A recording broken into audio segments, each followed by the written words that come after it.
मसीह के कादर और जलाली नाम में आप तमाम ग्रेस नेटवर्क देखने वालों को पास्टर जॉयस जीवन का सलाम कबूल हो और खुदा का फजल और उसका रहम जो है वो हमेशा आपकी जिंदगियों पर जारी रहे और आप उसकी कुदरत में, उसके जलाल में, उसके इरफान में बढ़ते रहें और उसका आसमान जो हमेशा अच्छा खजाना है वो आपकी जिंदगियों पर हमेशा खुला रहे। आमीन। तो खुदा का कलाम जो है वो अपने अंदर कुदरत को रखता है और जैसा कि आप जानते हैं कि grace families door to door के अंदर मैं हर रोज़ किसी नए खादम से, किसी नई शख्सियत से आपको मुतारिफ कराता हूं। तो आज जो खुदा के खादम मेरे साथ यहाँ पर मौजूद हैं, हम खुदा के शुक्रगुजार हैं। पादरी लतीफ़ शाद साहब अरसा दराज से खुदा की खिदमत कर रहे हैं और खुदा उन्हें कसरत से अपने जलाल के लिए इस्तेमाल करता है। तो आए हम उनके साथ गुफ्तगू करते हैं और उनसे ये बातचीत करेंगे, उनसे पूछेंगे कि वो कब से खुदा की खिदमत कर रहे हैं और क्यों खुदा की खिदमत कर रहे हैं। कोई ख़ास खुदा का प्लान था, कोई ख़ास वो बुलाहट थी जिसके वसीला से वो खुदा के पास आए हैं। तो आए हम खुदा के बंदा के साथ बात करते हैं। मसीह में आपकी सलामती हो भाई साहब। आपकी भी सलामती हो। सबसे पहले मैं खुदा बाप, खुदा बेटे, खुदा पाक का शुक्रिया अदा करता हूँ जिसने ऐसा मुमकिन किया कि ग्रेस नेटवर्क का टीवी चैनल हमारी यसु मसीह मिनिस्ट्री कराची पाकिस्तान की फेलोशिप में आने वाला हुआ। और मैं थैंक्सफुल हूँ पास्टर दानिश पीटर का और उनकी तमाम टीम का कि जिन्होंने हमें ये मौका फराहम किया कि हम खुदावंद के जलाल के लिए इस तौर से जो खुदावंद चाहता है उस तौर से हम इस चैनल के लिए, जो ग्रेस नेटवर्क टीवी चैनल है, उसके लिए हम खुदावंद के जलाल को ज़ाहिर कर सकें और बहुत सारी रूहों जानों बदलों की ज़िबाई से बरकत बन सकें। भाई साहब हमें बताइए, हमारे व्यूवर्स को, कि आप कितने अरसे से खिदमत कर रहे हैं और खिदमत करने की कोई ख़ास वजह, कोई ख़ास बुलाहट थी कि कोई ख़ास मतलब कोई प्लान था खुदा का आपके लिए? तो ज़रूर हमारे व्यूवर्स को ये बताएं। बिल्कुल, इस हवाला से मैं यूँ कहना चाहूँगा कि मसीह यस्सू के मुँह के लफ्ज़ हैं कि तुमने नहीं बल्कि मैंने तुम्हें चुन लिया है। उस चीज़ को सामने रखते हुए 2009 की बात है। मैं खुदावंद में नहीं था, मतलब कि खुदावंद के डर और खौफ में तो रहता था, लेकिन खुदावंद में जिस तरह से खिदमत करना होता है उस तरह से नहीं था। तो मेरी इत्तेफाक से जो है, वो इत्तेफाक से नहीं कहेंगे बल्कि मैं एक दो संडे जो है वो पास्टर एल्बर्ट सादिक जो कि वर्ड ऑफ गॉड मिनिस्ट्री से हैं, उनके चर्च में मैं जाना शुरू हुआ। तो पास्टर एल्बर्ट सादिक को किसी ने ये बताया कि ये बहुत अच्छी वर्शिप भी करते हैं। तो 2000 की बात है कि उसमें हमारा एक रिलीजियस एक एल्बम रिलीज़ हुआ था, नया आसमान। ठीक है, बहुत ज़्यादा वो इसको पब्लिकली तो नहीं हुआ था, लेकिन उसमें कुछ 2 ज़बूर थे मेरे और एक गीत था। तो पास्टर एल्बर्ट को किसी ने वो सुनवाया और पास्टर एल्बर्ट मुझे समझे कि मैं कोई वर्शिपर हूँ। ठीक है, तो पास्टर एल्बर्ट ने खैर ये है कि मुझे रिक्वेस्ट की कि आप बेटा जब चर्च आएँ इस संडे तो आपने आके 1-2 गीत जो है वो आपने शेयर करना है। तो मैंने पास्टर जी को मना किया कि भाई मैं आप जो समझ रहे हैं कि वर्शिप करना या वर्शिपर मैं वो नहीं हूँ।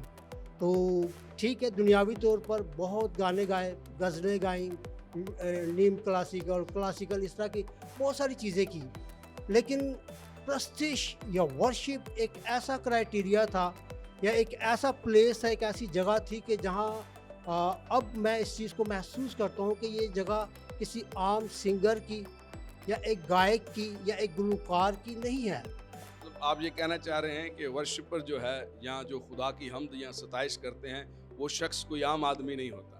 खुदा की बात करना कोई मामूली बात नहीं है। बिल्कुल, बिल्कुल ऐसा ही है। और मैं अपने आप को 2009 में अपने आप को इस अहल नहीं समझता था, लेकिन पास्टर एल्बर्ट ने मुझे कहा कि नहीं आपने बेटा कोई 1-2 गीत तैयार करके आने। मैंने कहा चलो जब आएगा वक्त देखी जाएगी। तो अब खुदा की तरफ से अब मैंने जो शुरू में बात की कि मसीह यस्सू के मुँह के लफ्ज़ है कि तुमने नहीं बल्कि मैंने तुम्हें चुन लिया है। तो जब उसकी जब बुलाहट मुझे हुई तो अब खुदावंद ने सारी चीज़ों को ऐसे कर दिया था कि जो उस चर्च में वर्शिप करने आता था वो उस वक्त अभी नहीं पहुंचा था। तो पास्टर एल्बर्ट काफ़ी ज़्यादा परेशान हो रहे थे कि जो वर्शिप करने आता है, जो वर्शिपर है, वो अभी तक पहुंचा नहीं, तो ये हम कैसे वर्शिप, 1 घंटे की वर्शिप होती है। तो पास्टर एल्बर्ट काफ़ी परेशान, लेकिन उनको एक तसल्ली थी कि मैंने लतीफ़ से कहा हुआ है, तो वो जो है वो करेंगे, 1-2 गीत गाएंगे, तो इस तरह से करके हम अपना कुछ टाइम पास करेंगे। तो जब पास्टर जी मेरे पास फर्स्ट टाइम आए तो मैंने पास्टर जी को कहा, मैंने कहा पास्टर जी मैंने आपको फ़ोन पर ही कहा था कि मैं वर्शिपर नहीं हूँ, ठीक है? ठीक है, दुनियावी गाने मैंने बहुत गाए हैं, लेकिन मैं ये जगह ऐसी कि यहाँ मैं खड़ा होकर नहीं गा सकता। तो पास्टर अल्बर्ट को मैंने एक बार मना किया, तो वो जाकर अपनी जगह पर बैठ गए। सेकंड टाइम कुछ टाइम गुज़रा तो फिर वो मेरे पास आए, आके उन्होंने फिर मुझे कहा कि बेटा आप थोड़ी हिम्मत करो, आपने जो 2 गी जो ज़ जो 2 ज़बूर गाए हैं, आप उनमें से कोई गा लो, तो हम आपके साथ हैं, आप परेशान ना हो। तो मैं जैसे हमारे इस इंटरव्यू से पहले थोड़ी बातचीत चल रही थी, मैं थोड़ा जज़्बाती होता था। तो मैंने खुदा के ख़ादम को जो है वो सख्ती से कहा, मैंने कहा कि आप चाहते हैं कि मैं यहाँ से उठ के चला जाऊँ? अगर आप चाहते हैं कि मैं उठ के चला जाऊँ तो मैं फिर चला जाता हूँ, लेकिन वर्शिप में नहीं कर सकता। आप इस बात को क्यों नहीं समझ रहे कि मैं इसमें बिल्कुल भी खड़ा ही नहीं हो सकता? तो खैर पास्टर एल्बर्ट जो हैं वो मायूसी के साथ जाके अपनी जगह पर बैठ गए, और फिर मैंने जैसे ही आंखें बंद की, अब जो बुलाहट जिसकी बात हो रही है कि कैसे खुदावंद आपको चुनता है और कैसे खुदावंद आपको अपने जलाल के लिए इस्तेमाल करना चाहता है, तो जैसे पास्टर एल्बर्ट जाके अपनी जगह पर बैठे और मैंने आंखें बंद की और मैंने नीचे जब मैंने सर झुकाया, तो मैं आपको सच बता रहा हूँ कि खुदावंद ने एकदम से आकर मेरे पूरे जिस्म को झंझोड़ा, और मुझे खुदावंद ने कहा कि ए कमबख्त, ये आवाज़, ये गला, ये सुरें, ये जो कुछ भी है तूने किसी खान साहब से सीखी, किसी उस्ताद से सीखी? मैंने कहा नहीं। और मैं खुदा के साथ बातचीत करना शुरू हो गया। तो खुदावंद ने कहा कि ये मेरा गॉड गिफ्ट था तुझे, ये कि मेरी तरफ से गिफ्ट था तुझे, और आज जबकि मुझे अपने घर में तेरी प्रस्तिश चाहिए कि तू मेरे नाम को जलाल दे, और तू इस तरह से मेरी प्रस्तिश के लिए इस तरह से कर रहा है। तो मैं एकदम, मेरे आंसू निकलना शुरू हो गए, रोना शुरू हो गया, कांपना शुरू हो गया, और खुदावंद की इतनी हजूरी से खुदावंद ने इस तरह से मुझे तंबी की, मलामत की, जैसे होता है ना कि वो जिससे प्यार करता है उसे छड़ी भी मारता है, तंबी भी करता है, उसे मलामत भी करता है। तो वो खुदावंद ने फिर मेरे साथ किया। तो मैं जब वो इस तरह से सब कुछ कर चुका खुदावंद के साथ, तो उसी वक्त मैंने खुदावंद के साथ अहद किया, वादा किया कि खुदावंद आज के बाद मेरे कान अगर सुनेंगे तो तेरी प्रस्तिश को सुनेंगे। खुदावंद अगर मेरी आवाज़ बुलंद होगी तो तेरी प्रस्तिश के लिए, मेरे होंठ खुलेंगे तो खुदावंद तेरी प्रस्तिश के लिए खुलेंगे। तो इस तरह से मैंने खुदावंद के साथ जब वादे किए, और जब वादे करके मैं जैसे ही मैंने अब दिल में ये कहा कि अब अगर पास्टर अल्बर्ट मेरे पास आएंगे, मुझे कहेंगे कि बेटा आओ आप गीत गाओ, तो अब मैं मना नहीं करूँगा। अब मुझसे गाया जाए ना गाया जाए, मैं ज़रूर खुदावंद की प्रस्तिश करूँगा। तो इस तरह से करके जैसे मैं इस बात के बारे में दिल में इरादा कर चुका, तो क्या हुआ कि फिर दुआ भी साथ साथ हो रही थी, चर्च में भी दुआ शुरू हो गई थी। तो मैंने जैसे ही आंखें खोली तो मैं देखा कि वो जो वर्शिप जो आके करता था लड़का, वो उस वक्त वो पहुंच चुका था और अपनी जगह पे खड़ा था। तो मैंने जैसे उसको देखा, बार बार खुदा की तरफ से ये कॉलिंग थी कि आप आएँ सामने आकर जो है वो खुदा की सताइश के लिए, उसकी मदद सराई के लिए अपने लबों को खोलें, लेकिन इसके बावजूद भी जो है वो आप अपनी जगह से नहीं उठे। लेकिन ये खुदा की मर्ज़ी थी कि आप खुदा की परस्तिश करें, लेकिन आज उसने आपको इतनी कुव्वत और इतनी ताकत दे दी है कि आप उसके जलाल के लिए जो है उसकी परस्तिश भी करते हैं, सताइश भी करते हैं। बिल्कुल बिल्कुल पास्टर जी, ऐसा ही है कि जब मैंने खुदावंद के साथ वादा किया, को मोस्टली हम देखते हैं, क्योंकि हम खुद खादिम हैं, तो इस तरह से देखते हैं लोगों के साथ जब इस तरह की चीज़ें होती हैं, वक्ती तौर पर खुदा के साथ वादा करते हैं, अपनी चीज़ों को खुदावंद के साथ जोड़ने की कोशिश करते हैं, लेकिन वो आई थिंक मैं ये समझता हूँ कि ये उनके लिए डिस्करेज नहीं है, उनके लिए इनकरेजमेंट की मैं बात करूँगा कि आपने जब आपको खुदावंद ने चुन लिया है, आपसे खुदावंद चाहता है कि आप खिदमत में आगे बढ़ें, तो फिर उसमें आपको पीछे मुड़ के नहीं देखना। मैंने जब खुदावंद को अपना आप दे दिया और मैं जब खुदावंद में आ गया, मैंने खुदावंद के साथ वादा कर लिया, तो फिर मैंने पीछे मुड़ के नहीं देखा। फिर क्या हुआ कि जैसे ही इबादत ख़त्म हुई, पास्टर एल्बर्ट ने मुझे इनकरेज किया कि बेटा कोई बात नहीं, आपने आज नहीं गाया, कोई बात नहीं, लेकिन आपने एवरी संडे एक गीत तैयार करके आना है। तो इस तरह से करते करते मैं एक गीत से मैंने स्टार्ट लिया, 1 से 2 हुए, 2 से 3 हुए, और एक वक्त आया कि मैं उसी चर्च में एज अ वर्शिपर, तो एक वर्शिप लीड करने वाला बन गया। पूरी प्रस्तिश मैं लीड करता था, और खुदावंद ने अपने जलाल के लिए फिर मुझे खूब करके इस्तेमाल किया। सारा जलाल खुदावंद के नाम को मिले, खुदावंद को हम खुदावंद की शुक्रगुजारी करते हैं। और इसी तरह से उसी चर्च में खुदावंद ने फिर मुझे प्रिजाइडिंग के लिए, मीटिंग लीड के लिए, फिर कलाम की खिदमत के लिए, और इस तरह से चर्च मैनेजमेंट के लिए। लेकिन मैं यहाँ पर ये मैसेज ज़रूर छोड़ना चाहूँगा कि ये ऐसा नहीं था कि मेरी कोई अपनी हिकमत थी या मेरी अपनी कोई ताकत थी या मेरा अपना कोई इल्म था या मेरी कोई अपनी कोई स्टडी थी, ऐसा कुछ नहीं था। मैं बिल्कुल ब्लैंक था।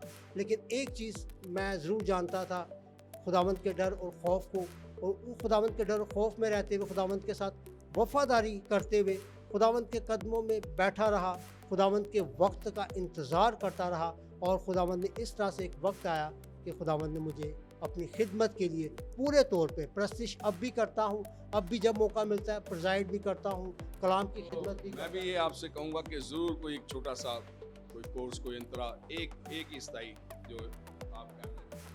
बिल्कुल।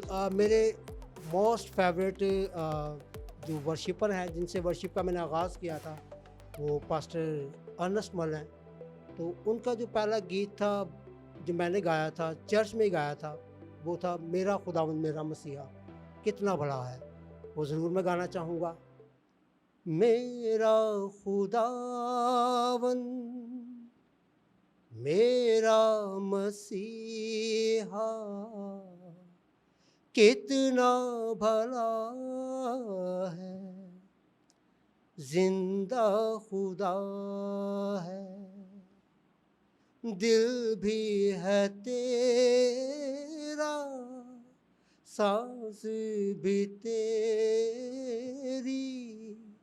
तू दिल रुबा है, जिंदा खुदा है।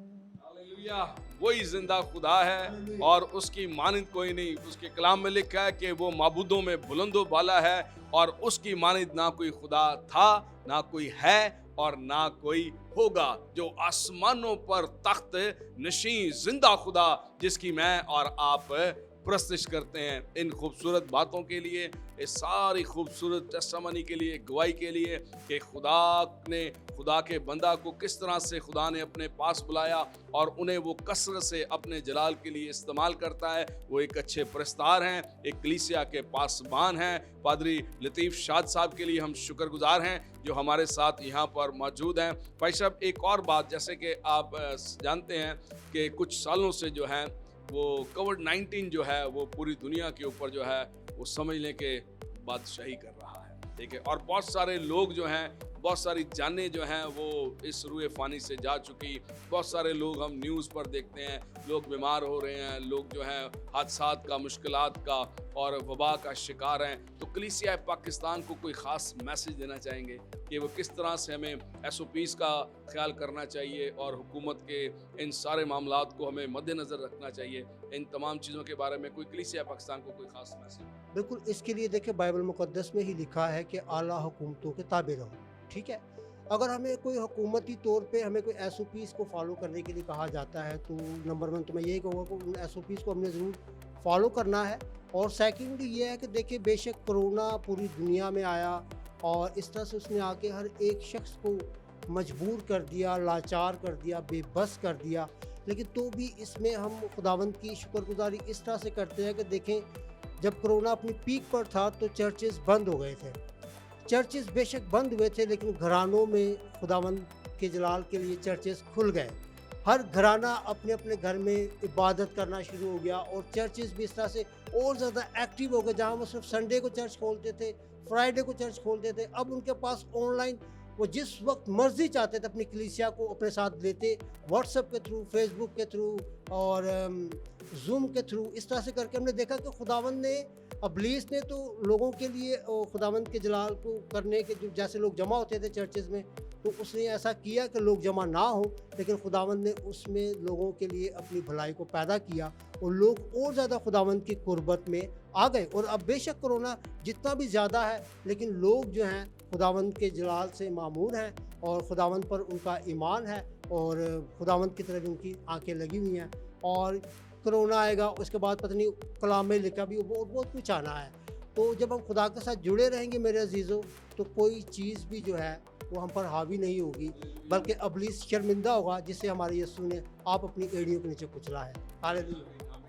कलाम मुक़द्दस में लिखा है ज़बूर 73 और उसकी 28वीं आयत में दाऊद जी कहता है कि मेरे लिए ये भला है कि मैं खुदावंद अपने खुदा की नज़दीकी को हासिल करूं। बनी नौ इंसान के लिए, कौमों के लिए, कबीलों के लिए, ज़िंदगियों के लिए, घरानों के लिए ये भला है कि हम खुदा की कुर्बत में रहें, उसकी नज़दीकी में रहें और बचे रहें। मुबारक हैं वो ख़ानदान, वो कौमें, वो ज़िंदगियाँ हैं, वो कलीसियाँ हैं जो खुदा के कदमों में रहती हैं और खुदा के साथ जुड़ी रहती हैं। खुदा उन्हें बरकत देता है, महफूज रखता है और उन्हें बरकत पर बरकत देता है। तो अजीज़ बहनों और भाइयों, हम खुदा के बंदा के लिए, पादरी लतीफ़ शाद साहब के लिए शुक्रगुज़ार हैं भाई साहब कि आपने अपना कीमती वक्त हमें दिया और इस सारी गुफ्तगू के लिए हम आपकी मिनिस्ट्री के लिए भी दुआ गोएं। खुदा इस मिनिस्ट्री को बढ़ाए और आपका काम जो है, यीशु मसीह का काम जो है, वो फैलता चला जाए और खुदा आपको ज़मीन की इंतहा तक अपने जलाल के लिए कसरत से इस्तेमाल करे।